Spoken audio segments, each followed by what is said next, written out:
Frantses euskaldun bat etorri zait, ipinitzeko bertsuak, deklaratuaz haren etxian gertatu diran kasuak. Danak ez dira errexak baina, esango ditut batzuak, argitasuna ematen badit gure jauna morosuak. Nere barrengo sentimentuak nahi ditut adierazi, zer estadutan gelditu naizen inor nahi badu ikasi. Izarra baino ederragoko Andria joan zaitigesi, orain bi urte aldegin zidan geoztik estetik-ikusi.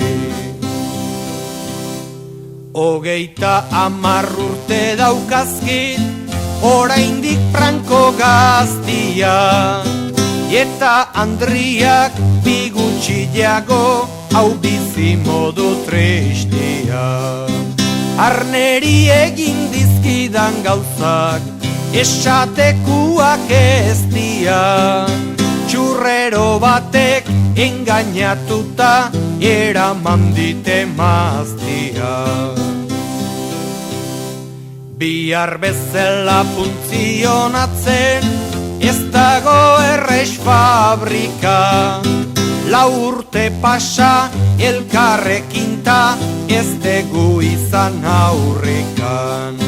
Aleginaren paltan ez daukat, kontzientzian zorrikan, orain Parisen txurruak saltzen, anomen dabil korrikan. Txurreruaren lan sentzilua da asko irabazteko, horrek binipin ez du egiten mantendu eta jazteko. Andriarekin alkar hartuta ni modu ontan usteko, bi kristau gaizto nahikuak dira bazter guztiak nahasteko. Ni emaztiak utzi ninduen estadu triste batian, beste batekin aldegin zidan hainbat beretzat kaltian.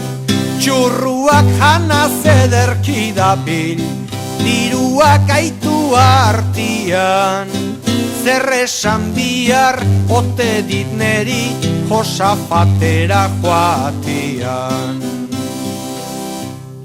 Txurreru hori zer gizona den, sinista entzun deguna, lan egiteko gogua palta eta mingaina leguna.